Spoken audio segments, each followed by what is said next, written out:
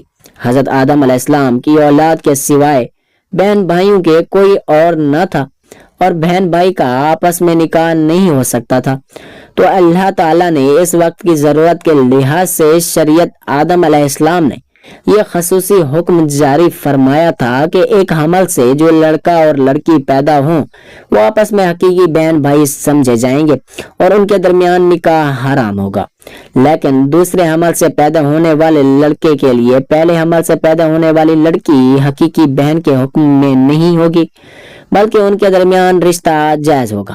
حضرت آدم علیہ السلام کی شریعت میں ضرورتوں کی وجہ سے یہ جائز تھا، اس کے علاوہ اور کوئی شکل نہ تھی۔ اس کو اللہ تعالیٰ نے اس وقت جائز فرمایا تھا جو کہ بعد میں اس کی ضرورت نہ رہی، اس لیے پھر حضرت آدم علیہ السلام کے بعد آنے والی ہر شریعت میں اس کو منع کر دیا گیا کہ کوئی بہن بھائی آپس میں شادی نہیں کر سکتا۔ قابیل کے ساتھ جو لڑکی پیدا ہوئی وہ بے انتہا خوبصورت تھی، جبکہ حابیل کے ساتھ جو لڑکی پیدا ہوئی وہ اتنی خوبصورت نہ تھی۔ حضرت آدم علیہ السلام کی شریعت کے مطابق جب یہ جوان ہوئے تو قابیل کی شادی حابیل کی بہن سے ہونی تھی اور حابیل کی شادی قابیل کی بہن سے ہونی تھی، لیکن قابیل اپنی ہی بہن کو پسند کرنے لگا اور وہ اسی سے شادی کرنا چاہتا تھا، جبکہ شریعت آدم میں اس کی ممانعت تھی کہ ایک ہی حمل سے پیدا ہونے والے بچوں کی شادی آپس میں نہیں ہو سکتی۔ لہٰذا جب یہ صورتحال زیادہ بگڑ گئی تو حضرت آدم علیہ السلام نے ان دونوں کو اللہ کی راہ میں قربانی پیش کرنے کو کہا اور بتایا کہ جس کی قربانی کو آسمان سے آگ کھا جائے تو سمجھنا کہ اس کی قربانی قبول ہو گئی ہے۔ قابیل کھیتی باڑی کا کام کرتا تھا، حضرت حابیل علیہ السلام بکریاں چرایا کرتے تھے۔ حضرت حابیل نے اللہ تعالیٰ کے سامنے ایک بکری کا بچہ پیش کیا اور قابیل نے بھی اللہ تعالیٰ کی بارگاہ میں قربانی رکھ دی، چنانچہ حضرت حابیل کی قربانی قبول ہو گئی۔ 3 دن قابیل نے غصے میں آ کر حضرت حابیل علیہ السلام کو پتھر مار کر قتل کر دیا۔ پھر شیطان قابیل کے پاس آیا اور اس کو گھر سے بھاگنے کے لیے کہا۔ شیطان کے کہنے پر اگر تم یہاں رہو گے تو تمہیں تمہارا باپ مار ڈالے گا۔ بس اسی خوف سے قابیل اپنی سگی بہن اقلیمہ کو لے کر یمن کی پہاڑیوں میں جا بسا۔ اصل میں شیطان کو یہ ڈر تھا کہ کہیں قابیل توبہ کر کے حضرت آدم علیہ السلام کا تابعدار بیٹا نہ بن جائے۔ پہاڑیوں میں جا کر نسلیں قابیل خوب بڑھنے لگیں اور وہاں اس کی کثیر اولاد ہوئی۔ قابیل اور اس کی اولاد نے سب سے پہلے آتش پرستی اور پھر شیطان کے بہکاوے میں قتل و غارت اور فساد بت پرستی کی بنیاد قابیل ہی نے رکھی۔ حضرت عبداللہ بن مسعود رضی اللہ عنہ سے روایت ہے کہ حضور نبی کریم صلی اللہ علیہ وآلہ وسلم نے فرمایا، دنیا میں جب بھی کوئی ظلم سے قتل ہوتا ہے تو اس کا ایک گناہ حضرت آدم علیہ السلام کے بیٹے قابیل کی گردن پر ضرور ہوتا ہے، اس لیے کہ یہ وہ شخص ہے جس نے ظالمانہ قتل کی ابتدا کی اور یہ ناپاک طریقہ جاری کیا۔ اس دن کے بعد حضرت آدم علیہ السلام مسلسل پریشان رہنے لگے۔ حضرت آدم علیہ السلام اللہ تعالیٰ کی بارگاہ میں دعا کرتے تھے، یا اللہ مجھے نیک اولاد عطا فرما۔ اللہ تعالیٰ نے آدم علیہ السلام کی دعا قبول فرماتے ہوئے حضرت آدم علیہ السلام کو ایک لڑکا عطا فرمایا جس کا نام حضرت شیس علیہ السلام تھا۔ حضرت شیس علیہ السلام جوان ہوئے تو حضرت آدم علیہ السلام نے اپنے جانشین حضرت شیس علیہ السلام کو مقرر کر دیا۔ ان کو حکم دیتے ہوئے کہا کہ اپنے بھائی قابیل سے ہمیشہ دور رہنا۔ حضرت آدم علیہ السلام کا وصال ہوا تو اللہ تعالیٰ کی طرف سے بے شمار فرشتے زمین پر نازل ہوئے. انہوں نے حضرت شیس علیہ السلام کو اپنی باپ کو دفن کرنے کا طریقہ بتایا. اس کے بعد حضرت حوا کا بھی وصال ہو گیا. اس کے بعد زنا کی شروعات ہوئی. اس کے بعد ایک وادی میں قابیل اور اس کی اولاد رہنے لگی. شیطان ایک آدمی کی شکل میں ان کے پاس آتا. شیطان نے ان دونوں کو عیش و عشرت میں لگا دیا. شیطان نے ان کو ایسے کپڑے اور گانے بجانے کے طریقے سکھائے کہ وہ کبھی بھی ان کو بھول نہ سکے. انہوں نے ایک دن میلہ مقرر کیا جس پر وہ برہنہ عورتوں اور مرد اکٹھے شرکت کرتے. اس میلے پر طرح طرح کے گانے اور موسیقی کی آوازیں آتی تھی. اس طرح جو شخص مومن تھا ان کو بھی یہ آوازیں سنائی دیتی تھی. ایک دن ایک مومن کے دل میں یہ خیال آیا کہ وہ یہ سب کچھ قریب سے دیکھنا چاہتا ہو. ایک دن وہ مومن اپنے ساتھیوں سے چوری وہاں سے نکلا اور قابیل کے لوگوں کے پاس آ گیا. اس نے دیکھا کہ قابیل کی اولاد بے حیائی اور فضول کاموں میں لگی ہوئی تھی. اس شخص نے وہاں جا کر دیکھا تو وہ عورتیں بہت ہی خوبصورت اور حسین تھی. اس حوالے سے ایک روایت میں آتا ہے کہ حضرت شیس اور ان کے ساتھی بہت ہی حسین و جمیل نوجوان تھے. ان کی نسبت ان عورتیں زیادہ پیاری نہ تھی. قابیل کی اولاد میں لڑکیاں تو بہت ہی پیاری تھیں لیکن ان کی نسبت مرد زیادہ حسین و جمیل نہ تھے. وہ شخص قابیل کی اولاد اور عورتوں سے بہت ہی متاثر ہوا. اس کے بعد وہ واپس آ گیا. اس نے مومنین کو بھی ان کی عورتوں کے بارے میں بتایا. ان میں سے جو کمزور ایمان والے تھے وہ قابیل کی اولاد کی طرف ہجرت کرنے لگے. کافی حد تک مومن لوگ بھی قابیل کے فتنے میں داخل ہوتے گئے اور فضول کاموں میں شامل ہوتے جا رہے تھے. اس طرح وہ ایک دوسرے کی طرف مائل ہوتے گئے جہاں سے زنا جیسے کبیرہ گناہ شروع ہوئے. روایت میں آتا ہے کہ حضرت شیس علیہ السلام کے ساتھ رہنے والے ساتھیوں کی تعداد بہت کم رہ گئی. چونکہ قابیل کا گروہ کافی مضبوط اور طاقتور ہو چکا تھا اور حضرت شیس اور ان کے ساتھیوں کو تنگ کرتے رہتے تھے. ان کو طرح طرح کی تکلیفیں دیا کرتے تھے. حضرت آدم علیہ السلام نے وفات کے وقت حضرت شیس علیہ السلام کو نصیحت کی تھی: اے میرے جانشین، میرے بعد تقوی اختیار کرنا اور اپنی نسل کو قابیل سے پاک رکھنا. جس پر قابیل کے بیٹے حضرت شیس علیہ السلام کی اولاد میں سے لڑکی کو اٹھا کر لے گئے. جس پر حضرت شیس علیہ السلام نے اللہ کے حکم سے قابیل کے لشکر پر حملہ کیا. ان کو تہس نہس کر کے لڑکی کو آزاد کروا لیا. مسلمان، یہودی اور عیسائی اس بات پر متفق ہیں کہ اس وقت دنیا میں جتنے بھی لوگ موجود ہیں وہ نسل شیس علیہ السلام سے ہیں، کیونکہ حابیل 20 سال کی عمر میں شہید کر دیے گئے. ان کا کوئی جانشین نہ تھا. قابیل اور اس کی اولاد شیطان کی پیروکار بنی جس کو طوفان نوح میں غرق کر دیا گیا تھا. اس لیے نسل انسانی صرف اور صرف حضرت آدم علیہ السلام کے تیسرے بیٹے حضرت شیس علیہ السلام سے ہے. اگر دیکھا جائے تو زنا اس وقت ہی شروع ہو گیا تھا جب قابیل اپنی بہن اقلیمہ کو لے کر وہاں سے بھاگ گیا تھا. اس نے اپنی بہن کے ساتھ ہی اپنی اولاد کو جنم دیا. اللہ تعالی ہمیں ہر گناہ سے محفوظ رکھے، ہمیں نیک اعمال کرنے کی توفیق عطا فرمائے اور ہمارا خاتمہ ایمان پر فرمائے. آمین ثم آمین.